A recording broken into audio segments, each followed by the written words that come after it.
Assalamualaikum everyone. My name is Mutiba Zahid and I'm your English teacher. Today I'm going to teach you phrases and its types.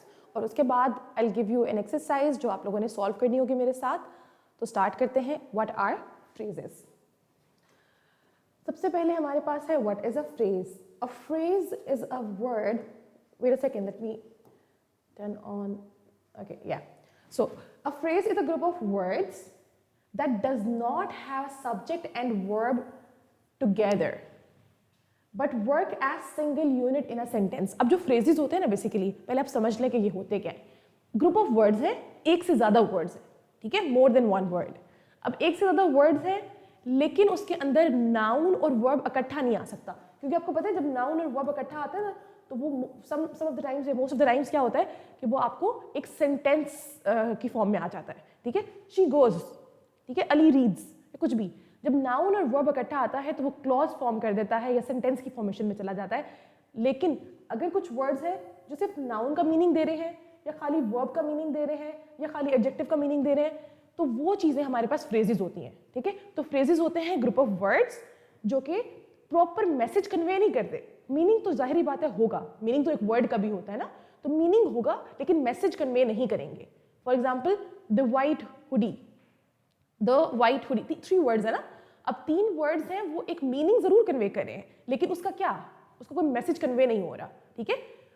अब मैं कहती हूँ blue scarf, ठीक है. अब 2 words है ना, ब्लू स्कार्फ, ये एक फ्रेज है, वर्ड नहीं है, ठीक है. जैसे हमने पार्ट्स ऑफ स्पीच के अंदर वर्ड्स पढ़े थे ना, अब वर्ड्स से आगे हम फ्रेजेस पे आ गए हैं. और फ्रेजेस के अंदर अ group of words which convey a meaning but does not convey a message. अब ये मीनिंग कन्वे कर रहे हैं लेकिन मैसेज कन्वे नहीं कर रहे, तो वो क्या होंगे, वो फ्रेजेस होंगे. और उसमें नाउन और वर्ब कभी भी इकट्ठा नहीं आ सकता. अच्छा, but works as single unit in a sentence, और एक सेंटेंस के अंदर सिंगल यूनिट की तरह एक्ट करेंगे. वो ग्रुप ऑफ वर्ड्स मिलके या तो वो नाउन की तरह बात करेंगे, या वो एडजेक्टिव की तरह, या वो एडवर्ब की तरह, या वो प्रेपोजिशन की तरह. उन बातों का मतलब एक होगा, ठीक है. आपने इस बात को याद रखना है कि वो मिलके जो वर्ड्स हैं वो एक मीनिंग कन्वे करेंगे. अच्छा, पहले हम देख लेते हैं कि नाउन फ्रेज क्या होते हैं.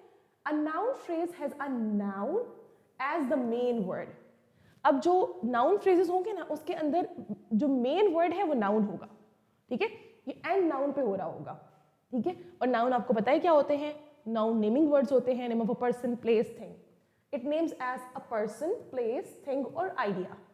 अब ठीक है, अब कोई बात समझ में आ गई कि जो noun phrase है उसके अंदर जो main word होगा वो noun होगा. मेन वर्ड नाउन होगा, लेकिन नाउन के साथ एडजेक्टिव भी लग सकता है, उसके साथ आर्टिकल भी लग सकता है. वो चीज़ें आपने देखनी है. अब इसका स्ट्रक्चर हम देख लेते हैं कि नाउन फ्रेज का स्ट्रक्चर क्या होता है. पहले तो डिटर्मिनर, डिटर्मिनर के अंदर आपके पास आर्टिकल्स आ जाते हैं सॉरी. फिर आपका आता है एडजेक्टिव और फिर आपका नाउन, ठीक है. अच्छा, इस तरीके से आपका स्ट्रक्चर बनता है. अब आपको मैं कुछ एग्जाम्पल्स देती हूँ जिससे आपको आइडिया हो जाएगा कि नाउन फ्रेज लिखते कैसे हैं. The red ball is mine. अब इस सेंटेंस के अंदर जो द रेड बॉल है ना, that is noun phrase.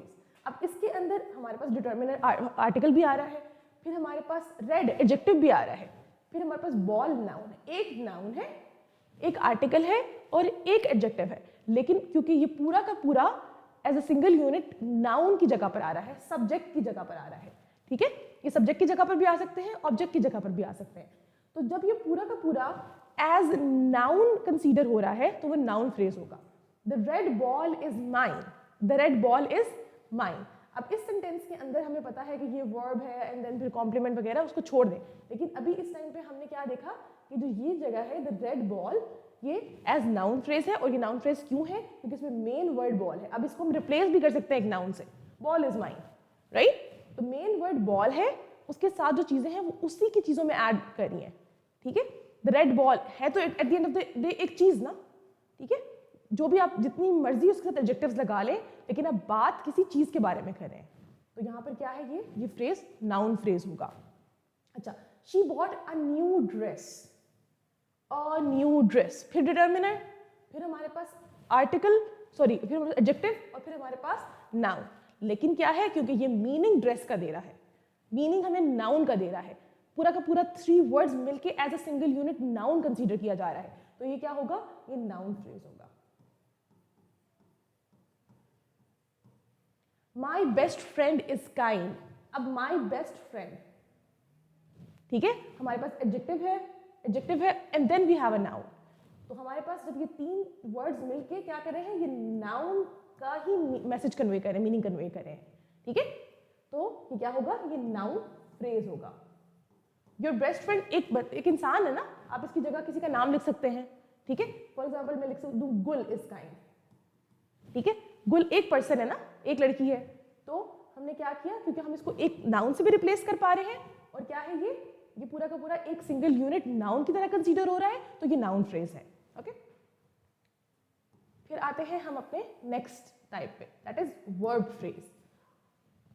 Verb phrase क्या होता है, अब जिस तरीके से ढेर सारे वर्ड्स नाउन की तरह कंसीडर हो रहे थे, या मोर देन वन वर्ड जो वर्ड्स थे वो क्या थे, वो नाउन की तरह कंसीडर हो रहे थे एज अ सिंगल यूनिट। अब जो वर्ड्स होंगे, जो एक से ज्यादा वर्ड्स होंगे और वो सब वर्ब का मीनिंग कन्वे करेंगे, वो वर्ब की तरह एक्ट करेंगे एक सेंटेंस के अंदर, तो वो क्या होगा, वो वर्ब फ्रेज होगा। तो हम पहले देखते हैं वर्ब फ्रेज की definition. A verb phrase has a verb and many include helping verbs, ठीक है, and may include helping verbs, ठीक है, सॉरी। सो क्या है, जो आपका वर्ब फ्रेज है उसके अंदर आपका मेन वर्ब होगा और उसके साथ हेल्पिंग वर्ब जो आप ऐड ऑन करते हैं, ठीक है। For example Ayesha is eating rice, ठीक है, इज ईटिंग। अब एक आप ईटिंग तो आपका मेन वर्ब है, इज आपका हेल्पिंग वर्ब है। तो मेन वर्ब के साथ कोई भी हेल्पिंग वर्ब जब लगेगा साथ में, तो मिलके वर्ब फ्रेज हो जाएगा, फिर वो अकेला वर्ब नहीं रहेगा, क्योंकि एक वर्ड को हम वर्ब कह सकते हैं, लेकिन जब एक से ज्यादा वर्ड्स हो जाते हैं तो वो फ्रेज हो जाता है। तो फ्रेज को हम क्या कहेंगे, वर्ब फ्रेज कहेंगे। A verb phrase has a verb and may include helping verbs. अब ये देखें, helping verb plus main verb, ये इसका स्ट्रक्चर होगा। इसमें आपका is, am, are, has, have, had, was, were कुछ भी आ सकता है, ओके। अब देखें, अब जैसे हमारे पास ये सेंटेंस है, she is reading a book. अब जो इज रीडिंग है ना, ये दिस पार्ट ऑफ सेंटेंस, ये क्या है, ये आपका वर्ब फ्रेज है, सही है। आपको ना सेंटेंस स्ट्रक्चर पता होना जरूरी है सबसे पहले, और सेंटेंस स्ट्रक्चर आपको पता है सब्जेक्ट, वर्ब एंड ऑब्जेक्ट होता है। अब इस जगह पे जितने भी ग्रुप ऑफ वर्ड्स आ रहे हैं जो सबके सब मिलके सब्जेक्ट की तरह एक्ट करे हैं, वो नाउन है। इस जगह पर जो आ रहे हैं वर्ड्स, ग्रुप ऑफ वर्ड्स, वो वर्ब है। इस जगह पर आ रहे हैं वो भी नाउन है, ठीक है। ये तो बेसिक स्ट्रक्चर है, ये मेरा ख्याल है आप सब बच्चों को पता होगा already. They have finished their work. अब have finished this part of the sentence, they have finished their work, जो ये पार्ट ऑफ सेंटेंस है ना, जिसके अंदर आपने एक हेल्पिंग वर्ब और एक वर्ब, ये क्या होगा, आपका वर्ब फ्रेज होगा। He was playing football। अब ये जो was playing है, ये क्या है, ये आपका verb phrase है, helping verb with main verb, ठीक है। अब कोई भी verb की फॉर्म आ सकती है, present, past, future, कोई भी फॉर्म हो सकती है, ठीक है। will भी आ सकता है, कुछ भी आ सकता है, लेकिन जब भी एक से ज्यादा verbs हो जाएंगे तो वो क्या होंगे, वो आपके verb phrase बन जाएंगे। अच्छा, let's move forward। अब आता है हमारे पास adjective phrase। adjective phrase क्या होता है, an adjective phrase describes a noun। जो एडजेक्टिव फ्रेज हो, जैसे आपको पता है कि एडजेक्टिव क्या करता है, वो नाउन को डिस्क्राइब करता है, उसी तरह एडजेक्टिव फ्रेज भी नाउन को ही डिस्क्राइब करेगा, लेकिन एक से ज्यादा वर्ड्स के साथ, ठीक है। सिर्फ एक वर्ड नहीं होगा, ज्यादा वर्ड्स के साथ डिस्क्राइब करेगा, ठीक है। N adjective phrase describes a noun. अब इसका स्ट्रक्चर क्या होता है, adjective plus extra words. Adjective तो होगा ही होगा, लेकिन उसके साथ एक्स्ट्रा वर्ड्स भी होंगे। अब इसकी कुछ एग्जांपल्स हमारे पास लिखी हुई है, हम उनको देख लेते हैं। Okay, the movie was very interesting. The movie was very interesting. अब आपने क्या करना है, whenever you have to identify which type of phrase has been used in a sentence, तो आप सबसे पहले क्या करेंगे, आपके पास जो भी अंडरलाइन या बोल्ड में फ्रेज दिया हुआ है, आपने देखना है कि वो एक्ट क्या कर रहा है सेंटेंस के अंदर, वो फंक्शन क्या प्ले कर रहा है। अब जैसे इस सेंटेंस के अंदर the movie was very interesting. अब वेरी इंटरेस्टिंग क्या चीज है, वेरी इंटरेस्टिंग किस चीज के बारे में बात हो रही है, द मूवी वॉज, तीन वर्ड्स हो रहे हैं ना, किसके बारे में बात हो रही है, मूवी के बारे में। तो मूवी क्या है, नाउन है। तो जो भी चीज नाउन के बारे में एक्स्ट्रा इंफॉर्मेशन देती है वो क्या होती है, एडजेक्टिव। तो ये क्या होगा, एडजेक्टिव फ्रेज, ठीक है। आई होप आप लोगों को इस तरीके से समझ में आ रहा होगा। शी वोर अ dress full of colours. Full of colours किसके बारे में इंफॉर्मेशन दे रहा है, शी के बारे में, वोर के बारे में, अ के बारे में, या ड्रेस के बारे में। किसके बारे में एक्स्ट्रा इंफॉर्मेशन आ रही है, ड्रेस के बारे में एक्स्ट्रा इंफॉर्मेशन आ रही है। तो ड्रेस क्या है, नाउन है, तो जो भी चीज नाउन के बारे में एक्स्ट्रा इन्फॉर्मेशन देती है वो क्या होती है, वो आपकी एडजेक्टिव फ्रेज होती है। ठीक है, क्योंकि ग्रुप ऑफ वर्ड्स है तो इसलिए एडजेक्टिव फ्रेज होगा। He is good at maths, good at maths, किसके बारे में बात हो रही है, ही के बारे में, इसके बारे में, ही के बारे में बात हो रही है। ही क्या है, प्रोनाउन, नाउन की जगह आ रहा है, तो जो भी नाउन या प्रोनाउन के बारे में एक्स्ट्रा इन्फॉर्मेशन देता है या उसके बारे में कुछ चीज डिस्क्राइब करता है वो एडजेक्टिव होता है, क्योंकि यहाँ पे ग्रुप ऑफ वर्ड्स है तो क्या होगा, एडजेक्टिव फ्रेज। आई होप आप लोगों को इस तरीके से समझ में आ गया होगा what is an adjective phrase. Let's move forward and see what are adverb phrases. अच्छा, एडवर्ब फ्रेजेस क्या होते हैं, पहले आपको याद होगा कि एडवर्ब्स क्या होते हैं। एडवर्ब्स वो वर्ड्स होते हैं जो कि किसी एडजेक्टिव के बारे में, किसी वर्ब के बारे में या किसी और एडवर्ब के बारे में कुछ भी एक्स्ट्रा इंफॉर्मेशन देते हैं या उसको डिस्क्राइब कर रहे होते हैं। अच्छा, an adverb phrase tells how, when, where और हाउ मच समथिंग हैपेंस। मैंने आप लोगों को एडवर्ब फ्रेज एडवर्ब्स बहुत डिटेल में पढ़ाए थे, टाइप्स ऑफ एडवर्ब्स पढ़ाए थे, उसमें भी हमारे पास यही क्वेश्चन, यही चीजें थी ना, हाउ, व्हेन, वेयर और हाउ मच। बिल्कुल उसी तरह जो आपका एडवर्ब फ्रेज है वो भी इन्हीं बातों को आंसर कर रहा होगा। ठीक है, हाउ को, व्हेन को, वेयर को और हाउ मच को। अब इसका स्ट्रक्चर पहले देख लेते हैं कि कैसा स्ट्रक्चर होता है। इसके अंदर आपके पास एडवर्ब होगा और एक्स्ट्रा वर्ब्स होंगे। ठीक है, एडवर्ब होगा ही होगा लेकिन उसके साथ कुछ एक्स्ट्रा वर्ड्स भी होंगे। अब इसकी कुछ एग्जांपल्स हमारे पास लिखी हुई है यहाँ पे। She spoke very softly, she spoke very softly. अब इसके अंदर, अच्छा, अब किस चीज के बारे में बात हो रही है, शी के बारे में बात हो रही है या स्पोक के बारे में बात हो रही है, क्योंकि हमें पता है कि हम उसकी स्पीकिंग के बारे में बात कर रहे हैं, स्पोक के बारे में बात हो रही है, तो जो चीज वर्ब को मॉडिफाई करती है वो होता ही एडवर्ब है। अच्छा, अब ये किसको बात कर रहा है, हाउ को आंसर कर रहा है। ठीक है, वो कैसे बोलती है, हाउ, वेरी सॉफ्टली। ठीक है, तो ये क्या होगा, ये आपका एडवर्ब फ्रेज होगा। ठीक है, अब आते हैं नेक्स्ट पे, he arrived a little late. अब लिटिल लेट जो है वो अराइव्ड को मॉडिफाई कर रहा है, अराइव्ड के बारे में इंफॉर्मेशन दे रहा है जो कि वर्ब है। तो हमें पता है कि एडवर्ब वर्ब को मॉडिफाई करते हैं, लेकिन इसके अलावा अ लिटिल लेट किसको, व्हेन को आंसर कर रहा है। ठीक है, तो जो चीज व्हेन को आंसर करी है, हाउ को, वेयर को और हाउ मच को आंसर करी है, हमें ऑलरेडी पता है कि वो एडवर्ब होता है, तो ये क्या होगा, adverb phrase. The dog ran quite fast. अब ये हाउ को आंसर कर रहा है, ठीक है, और क्वाइट फास्ट भी रैन के बारे में है कि वो कैसे भागा। ठीक है, तो हमारे पास जो भी इंफॉर्मेशन किसी वर्ब या एडजेक्टिव के बारे में या किसी एडवर्ब के बारे में आएगी तो वो क्या होगी, वो हमारे पास एडवर्ब फ्रेज होगी जब वो एक से ज्यादा वर्ड्स में आएगी। आई होप आप लोगों को एडवर्ब फ्रेज भी समझ में आया होगा।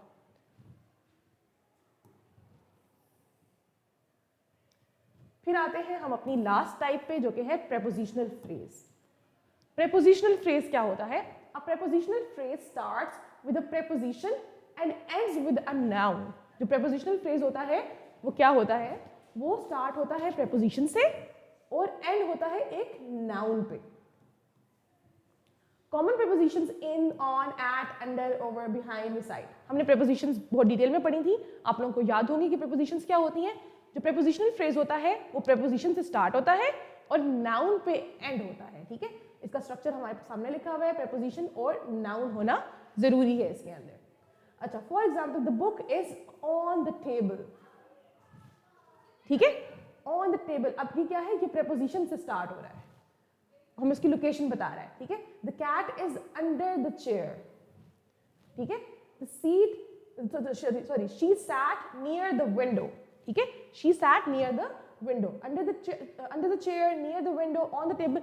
हर एक चीज प्रेपोजिशन से स्टार्ट हो रही है और नाउन पर एंड हो रही है। तो ये है हमारा प्रेपोजिशनल फ्रेज। आई होप आप लोगों को समझ में आया होगा। जल्दी से हम इसको समराइज करते हैं and then will move to the exercise. सबसे पहले फ्रेज टाइप हमारे पास, जब नाउन फ्रेज होगी उसके अंदर मेन वर्ड नाउन होगा। अ ब्यूटीफुल गार्डन एग्जाम्पल मैंने आप लोगों को लिख के दी। वर्ब के अंदर मेन वर्ड वर्ब होगा और क्या होगा, उसके साथ हेल्पिंग वर्ब होगा, इज रनिंग। एडजेक्टिव फ्रेज के अंदर एडजेक्टिव मेन वर्ड होगा और उसके साथ एक्स्ट्रा वर्ड्स होंगे। ठीक है, वेरी टॉल। एडवर्ब फ्रेज के अंदर आपके पास मेन वर्ड एडवर्ब होगा और उसके साथ एक्स्ट्रा वर्ड होगा। प्रेपोजिशन फ्रेज के अंदर मेन प्रेपोजिशन होगी और उसके साथ नाउन होगा। आई होप आप लोगों ने इसको समझ लिया होगा। If you have any confusion you can ask me, or otherwise will move towards the exercise worksheet which I have prepared for you. अच्छा, मैंने आप लोगों को मेरा ख्याल है पहले वीडियोस में भी बताया है कि 9th और 10th के लिए मैं सेपरेट वर्कशीट बनाती हूँ। एक्सप्लेनेशन सेम होती है क्योंकि टॉपिक सेम है। तो आप लोग क्या कर सकते हैं, 9th वाले बच्चे 10th की वीडियोस भी देख सकते हैं यूट्यूब पे, ओके। और आप लोग उसमें कमेंट में मुझे अपने मार्क्स ज़रूर बताया करें कि आप लोगों ने कितने मार्क्स गेन किए हैं, ताकि मुझे आइडिया हो कि आप लोगों का की अंडरस्टैंडिंग कितनी हो रही है टॉपिक की। स्टार्ट करते हैं। अच्छा, तो सबसे पहले instruction, read each sentence carefully. The bold phrase is underlined. Choose the correct type of phrase and circle the correct option. Start करते हैं। The first one is the tall boy won the race. The tall boy won the race. अब इसके अंदर हमारे पास options हैं verb phrase, adjective phrase, noun phrase और adverb phrase. Which one is the right answer? Okay, Shaima. Shaima is saying it's option B, adjective phrase. Anybody else in the class who wants to add? Okay, so the right answer is noun phrase. अब again देखिए Shaima, boy main चीज आपकी noun है, ठीक है, और ये subject की जगह पर आ रहा है। The tall boy won the race. इसकी जगह आप अली का नाम लिख सकती है ना, अहमद का नाम लिख सकती हैं, अहमद won the race। तो ये जिस चीज को रिप्लेस कर रहा है वो नाउन है, ठीक है। और इंफॉर्मेशन भी हमें, ये पूरा का पूरा जो फ्रेज है ना इकट्ठा, वो एक इंसान के बारे में इंफॉर्मेशन दे रहा है, एक नाउन के बारे में इंफॉर्मेशन दे रहा है। तो जब a group of words act as noun तो हम उसको क्या कहते हैं, नाउन फ्रेज कहते हैं, ठीक है। आई नो इसके अंदर टॉल जो है वो एडजेक्टिव है और ये डिटर्मिनर है, आपका आर्टिकल है, लेकिन क्योंकि अगर आप इस सेंटेंस को एज होल देखेंगी तो ये आपको नाउन की इंफॉर्मेशन दे रहा है, ये आपको नाउन के बारे में बता रहा है। द टॉल बॉय क्या होगा, एक लड़का होगा, ठीक है, और लड़का क्या है, वो नाउन है, तो ये नाउन फ्रेज है। प्लीज इसकी करेक्शन कर लिएगा। She is cooking dinner for the family. She is cooking dinner for the family, noun phrase, verb phrase, adverb phrase और prepositional phrase. Which one is the right answer? Okay, so we have some options. Rabia is saying it's C, and Shaima is saying B, and Abdullah is saying 2. What's 2? I guess you're talking about option B. Yeah, the right answer is verb phrase. अब देखें क्या है, main verb हमारे पास आ रहा है और हमारे पास हेल्पिंग वर्ब आ रहा है। तो क्या होता है जब हमारे पास हेल्पिंग वर्ब और वर्ब इकट्ठे होते हैं एज ग्रुप, तो वो क्या होता है, वो हमारे पास वर्ब फ्रेज होता है। अच्छा, the test was too difficult for me. The test was too difficult for me. Too difficult क्या है, आपने मुझे ये बताना है इस सेंटेंस के अंदर, क्या ये नाउन फ्रेज है, क्या ये वर्ब फ्रेज है, क्या ये एडजेक्टिव फ्रेज है, या ये एडवर्ब फ्रेज है। Question number 3। ओके, हमारे पास ऑप्शंस आना शुरू हो गए हैं। प्लीज अपने आंसर के साथ क्वेश्चन नंबर जरूर मेंशन किया करें। ओके, अब्दुल्ला कह रहे हैं option B and Shaima is saying option C, too difficult. अब मैंने आप लोगों को इसको गेस करने का तरीका बताया था कि आपने देखना है कि ये टू डिफिकल्ट किसके बारे में बात हो रही है।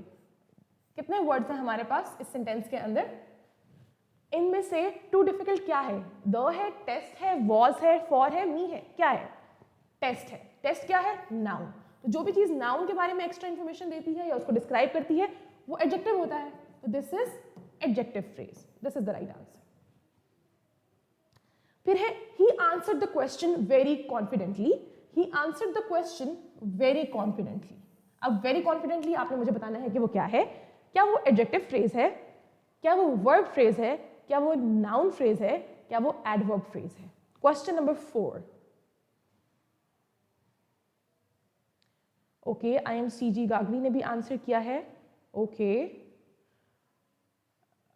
हमारे पास एक ऑप्शन आया है डी, शाइमा भी कह रही है डी, अब्दुल्ला कह रहे हैं ए। ओके, अब देखिए वेरी कॉन्फिडेंटली किसके बारे में बात कर रहे हैं, ही आंसर्ड द क्वेश्चन, किसके बारे में बात कर रहे हैं, वेरी कॉन्फिडेंटली किसके बारे में बात हो रहा है, ही को मॉडिफाई कर रहा है या क्वेश्चन को मॉडिफाई कर रहा है या आंसर को मॉडिफाई कर रहा है। Please answer that.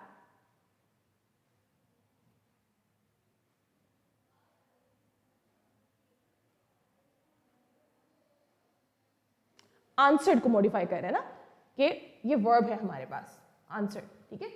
कॉन्फिडेंट किस चीज का है? आंसर का ना, तो आंसर हमारे पास वर्ब है, तो ये क्या होगा? That would be adverb phrase. Okay, option D is correct. अच्छा, let's move forward. Question number 5, the shoes are kept inside the cupboard. The shoes are kept inside the cupboard. अब इसके अंदर आपने मुझे बताना है कि इनसाइड द कबर्ड आपके पास कौन सा फ्रेज है? Is it adjective phrase, is it prepositional phrase, verb phrase or noun phrase? Which one is the right answer? Okay, हमारे पास आंसर्स आना शुरू हो गए हैं। The right answer is prepositional phrase. All of you are correct. ठीक है, क्यों? क्योंकि preposition से start हो रहा है और फिर noun पे end हो रहा है। My favorite teacher is very kind. My favorite teacher is very kind. अब इस सेंटेंस को आपने मुझे बताना है कि इसके अंदर कौन सा फ्रेज यूज हुआ है? वर्ब फ्रेज है, एडजेक्टिव फ्रेज है, नाउन फ्रेज है या फिर एडवर्ब फ्रेज है? Question number 6। ओके, हमारे पास IMSG गागरी से आंसर आया है बी। शाइमा कह रही हैं I don't know. Okay, Abdullah C. Okay, so the right answer is noun phrase. अब क्यों नाउन फ्रेज है? ये क्यों आपके पास एडजेक्टिव फ्रेज नहीं है? हालांकि माई भी एडजेक्टिव है, फेवरेट भी एडजेक्टिव है, टीचर नाउन है। मैंने आप लोगों को बताया था कि when a group of words act as noun, जब ग्रुप ऑफ वर्ड्स हैं जो कि नाउन की तरह एक्ट कर रहे हैं, वो नाउन को रिप्लेस कर रहे हैं, वो नाउन है, तो क्या होगा? वो नाउन फ्रेज होगा। अब my favourite teacher is very kind. अब माई फेवरेट टीचर एक इंसान है, राइट? जब एक इंसान है तो वो क्या है? इंसान तो नाउन होता है ना। अब पर्सन है, पर्सन नाउन है, तो वो क्या होगा? वो नाउन फ्रेज होगा। इवन दो इसके अंदर आपके पास जितने मर्जी एडजेक्टिव्स आ जाए, वो एंड जाके नाउन पर हो रहा है, तो वो नाउन के बारे में ही, वो नाउन ही है। My favourite teacher is one person, ठीक है, आप इसको रिप्लेस कर सकते हैं किसी भी टीचर के नाम से। अच्छा, फिर आते हैं they were waiting for the bus. Were waiting, ये आपने मुझे बताना है कि इसके अंदर क्या है। क्वेश्चन नंबर 7, क्या ये एडवर्ब फ्रेज है, क्या ये नाउन फ्रेज है, क्या ये वर्ब फ्रेज है, या ये प्रेपोजिशनल फ्रेज है? ओके, हमारे पास आंसर आ रहे हैं। शाइमा कह रही हैं C, IMSG Gagri C. Okay okay, so the right answer is verb phrase. Yes, you all are right. ठीक है, क्यों? क्योंकि हमारे पास मेन वर्ब है और साथ में हमारे पास हेल्पिंग वर्ब है। क्वेश्चन नंबर 8 पे जाते हैं। The room looks quite clean. The room looks quite clean. अब ये क्वाइट क्लीन क्या है? क्या ये वर्ब फ्रेज है, क्या ये एडजेक्टिव फ्रेज है, क्या ये नाउन फ्रेज है, या ये एडवर्ब फ्रेज है? क्वाइट क्लीन किसके बारे में इंफॉर्मेशन दे रहा है? आपने उसको सोच के आंसर करना है। ओके, हमारे पास गागड़ी से आंसर है बी। अब्दुल्ला कह रहे हैं option A. Okay, no, I think Abdullah 7 का आंसर बता रहे थे, राइट? शाइमा कह रही हैं ऑप्शन डी। ओके, अच्छा, अब देखिए जो क्वाइट क्लीन है वो किसके बारे में हमें इंफॉर्मेशन दे रहे हैं? द रूम या लुक्स के बारे में? क्योंकि वो हमें क्लीन, हमें रूम के बारे में इंफॉर्मेशन दे रहा है, और रूम नाउन है, तो जो भी चीज नाउन के बारे में इंफॉर्मेशन देती है वो एडजेक्टिव होती है। The right answer is adjective phrase. Question number 9, she sang the song very sweetly. She sang the song very sweetly. अब इसके अंदर very sweetly क्या है? क्या ये एडजेक्टिव फ्रेज है, क्या ये नाउन फ्रेज है, क्या ये वर्ब फ्रेज है, या ये एडवर्ब फ्रेज है? ओके, हमारे पास आंसर्स आना शुरू हो गए हैं। शाइमा का आंसर आ गया है। ओके, IMSG गागरी से भी आंसर आ गया है। Okay, the right answer is adverb phrase. क्यों एडवर्ब फ्रेज आंसर है? Both of you are correct. इसलिए क्योंकि ये उसकी सिंगिंग के बारे में बात हो रही है, तो किस तरह से उसने सिंग किया। ठीक है, तो जब भी किसी वर्ब को मॉडिफाई करेगा वर्ड, तो वो क्या होगा? वो आपका एडवर्ब फ्रेज होगा, या किसी एडजेक्टिव को या फिर किसी और एडवर्ब को। अच्छा, नेक्स्ट हमारे पास है the children hid behind the wall. Behind the wall आपने मुझे बताना है कि वो क्या है? क्या वो एडवर्ब फ्रेज है, वर्ब फ्रेज है, प्रेपोजिशनल फ्रेज है, या फिर वो एडजेक्टिव फ्रेज है? Hurry up everybody. Okay, Shaima कह रही है it's option C. Okay, IMSG गागरी भी ऑप्शन सी कह रहे हैं। बिहाइंड द वॉल, जी बिल्कुल, क्योंकि प्रेपोजिशन से स्टार्ट हो रहा है, that is a prepositional phrase. अच्छा, a basket of fruits was on the table, a basket of fruits was on the table. अब बास्केट ऑफ फ्रूट आपने मुझे बताना है कि वो क्या है, क्या वो एडजेक्टिव फ्रेज है, वर्ब फ्रेज है, नाउन फ्रेज है, या फिर एडवर्ब फ्रेज है। Question number 11। ओके, शाइमा ने आंसर कर दिया है। Other than that, waiting for other. Okay, Abdullah, IMSG Gagri, all of you are correct, this is noun phrase. I hope आप लोगों को अब समझ में आ गया है कि नाउन फ्रेज में और एडजेक्टिव में क्या डिफरेंस है। वेरी गुड, क्योंकि ये सब कुछ एज अ नाउन कंसीडर हो रहा है। He has completed his project. He has completed his project. अब इसके अंदर has completed क्या है? क्या वो adverb phrase है, verb phrase है, adjective है या prepositional phrase है? Very good. हमारे पास options आ गए हैं. All of you are correct. The right answer is verb phrase. ठीक है? फिर हमारे पास next आता है The girl wore a necklace made of gold. आपने मुझे बताना है कि मेड ऑफ गोल्ड क्या है, क्या ये नाउन फ्रेज है, क्या ये वर्ब फ्रेज है, क्या ये एडजेक्टिव फ्रेज है, या ये एडवर्ब फ्रेज है। ओके, हमारे पास ऑप्शंस आना शुरू हो गए हैं। Abdullah is saying it's option C, IMSG Gagri option C, Shaima option A. Okay, अब ये जो मेड ऑफ गोल्ड है ये हमें किसके बारे में इंफॉर्मेशन दे रहा है? नेकलेस के बारे में, राइट? नेकलेस क्या है? नाउन है। तो चीज हमें नाउन के बारे में इंफॉर्मेशन दे रही है, वो क्या है? वो एडजेक्टिव फ्रेज है। All of you are correct. ठीक है, शायद इसको ठीक कर लिएगा। The teacher spoke a bit loudly, the teacher spoke a bit loudly. आपने बताना है कि अ बिट लाउडली क्या है, क्या ये वर्ब फ्रेज है, क्या ये एडवर्ब फ्रेज है, क्या ये नाउन फ्रेज है, या ये एडजेक्टिव फ्रेज है। हमारे पास ऑप्शंस आना शुरू हो गए हैं। शाइमा कह रही हैं ऑप्शन बी, ओके। अब्दुल्ला कह रहे हैं ऑप्शन सी, ओके। और हमारे पास 313, kindly please come with your write name, जो आपका अपना नाम है उससे आए। वो कह रहे हैं ऑप्शन बी। अच्छा, the teacher spoke a bit loudly. अब ये क्या टीचर के बारे में इंफॉर्मेशन दे रहा है या स्पोक के बारे में इंफॉर्मेशन दे रहा है? क्योंकि हमें पता है कि ये स्पोक के बारे में इंफॉर्मेशन दे रहा है, ठीक है। हाउ को आंसर कर रहा है, तो क्या है ये एडवर्ब है, तो ये होगा आपका adverb phrase. Option B is correct. ठीक है, जिन्होंने आंसर ठीक नहीं दिया था अब्दुल्ला, काइंडली अपना आंसर करेक्ट कर लिएगा। ठीक है, और हमें पता है कि इसमें ऑलरेडी एक एडवर्ब आ भी रहा है। अच्छा, question number 15, the puppy is sleeping near the sofa. Near the sofa क्या है, ये आपने मुझे बताना है। Near the sofa is prepositional phrase. Very good, all of you. It's option D. The bright sunlight filled the room. The bright sunlight filled the room. अब इसके अंदर जो bright sunlight है, आपने ये बताना है कि ये क्या है। Verb phrase, noun phrase, adverb phrase या prepositional phrase. Question number 16. Question number 16. Option okay, हमारे पास IMSG गागरी से ऑप्शन आया है बी। शाइमा कह रही है option B and the other user is also saying B. ठीक है, तो हमारे पास इसका आंसर है option B. The bright sunlight is noun phrase. Very good, all of you. Question number 17, she was feeling nervous before the test. She was feeling nervous before the test. Was feeling क्या है, क्या ये adjective phrase है, noun phrase है, verb phrase है या adverb phrase है? Okay, हमारे पास ऑप्शंस आना शुरू हो गए हैं। Yes, you are right, it's verb phrase, क्योंकि हमारे पास helping verb with main verb आ रहा है। फिर हमारे पास है the movie was really exciting. The movie was really exciting. अब इस सेंटेंस के अंदर रियली एक्साइटिंग क्या है, ये आपने मुझे बताना है। क्या ये नाउन फ्रेज है, ये वर्ब फ्रेज है, एडजेक्टिव फ्रेज है या प्रीपोजिशनल फ्रेज है? क्वेश्चन नंबर 18, किस चीज के बारे में इंफॉर्मेशन दे रहा है, आपने उससे इसको गेस करना है। Okay, very good. IMSG Gagri, Shaima, good. The right answer is option C, adjective phrase. क्यों? क्योंकि ये हमें मूवी के बारे में एक्स्ट्रा इंफॉर्मेशन दे रहा है। अच्छा, ही finished the work quite quickly. He finished the work quite quickly. अब इसके अंदर क्वाइट क्विकली क्या है? क्या ये एडजेक्टिव फ्रेज है, क्या ये वर्ब फ्रेज है, क्या ये नाउन फ्रेज है या ये एडवर्ब फ्रेज है?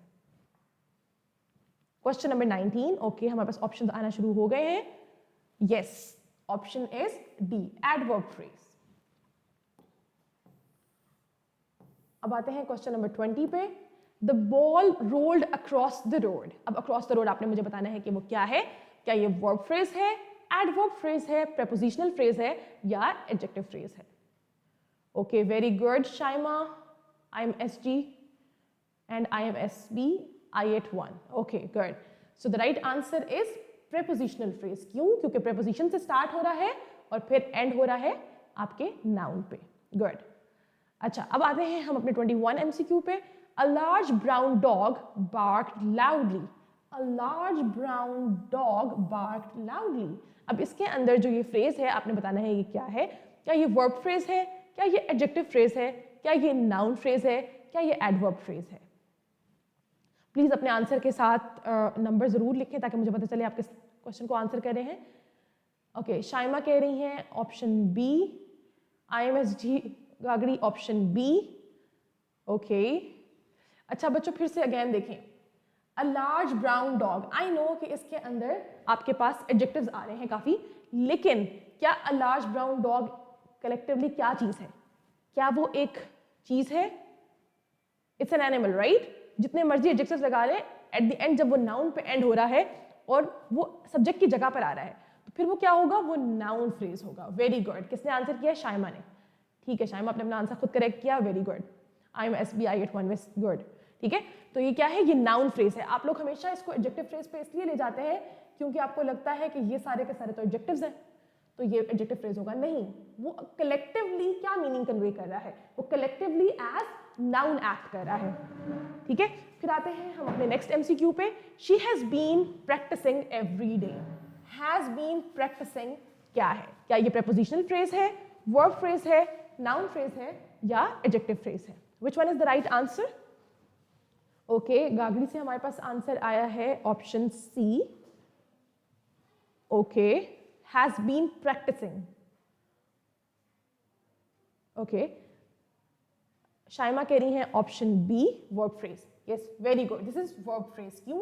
क्योंकि हमारे पास मेन वर्ब आ रहा है और साथ में हमारे पास हेल्पिंग वर्ब्स आ रहे हैं. ठीक है, फिर आता है question number 23. The man was angry about the delay. The man was angry about the delay. अब एंग्री अबाउट द डिले आपके पास कौन सा फ्रेज है? क्या ये एडवर्ब फ्रेज है, नाउन फ्रेज है, एडजेक्टिव फ्रेज है या वर्ब फ्रेज है?